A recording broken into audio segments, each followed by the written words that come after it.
كم تبلغ مساحة المغرب؟ مساحة المغرب تقريبا 1,700,000. كذا 1,700,000.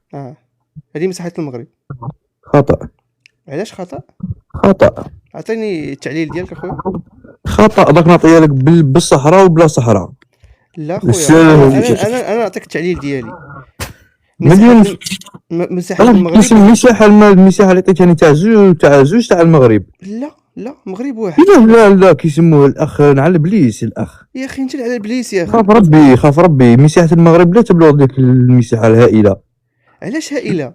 المساحة 1,700,000 مساحة هائلة الأخ. 700 اكزاكتومون 700 راهي 710,000. اسمعني نعطيك معلومة. اسمعني أكبر بلد في إفريقيا فيه 2,380,000 وهي الجزائر. فأنت عندك 1,700,000. راك غالط اخي، راك غالط. مساحة الجزائر غير 1,800,000 و300,000. كذا 1,300,000. مساحة الجزائر 1,300,000 باش تكون في راسك. والمليون الاخر وراه هذاك هو الصحراء الشرقية المغربية. عندك بالشار. ضل المرسومة تاعك. انتم على ماشيين في هذا الهبال هذا. صبر يا صاحبي. عمر الواقع تكذبوا. دقيقة نجاوبكم. الحدود الحقة المغربية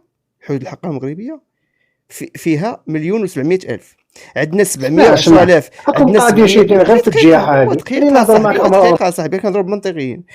هذا ما كنبان شي منطقيا. جاوب واصبر صاحبي، غير صبر. هضروا حاجه تاع منطقيه. وبرد الفرفاره يا صاحبي، وبرد الفرفاره. حتى نهر السنغال على بالي الاخ. حتى نهر السنغال وبرد الفرفاره صاحبي. غير نتناقشوا نقاش موضوعي دابا على بالي المساحه الحقيقيه حتى نهر السنغال. دقيقة صاحبي، غير صبر مالك صاحبي. مساحة المغرب هي 1,700,010. 1,710,000. 710,000 فيها سميتو سميتهم ليها. وعندنا مليون محتل من طرف فرنسا، وحاليا الجزائر هي اللي كتقوم بالحراسه ديال هذه الاراضي المحتله من طرف فرنسا.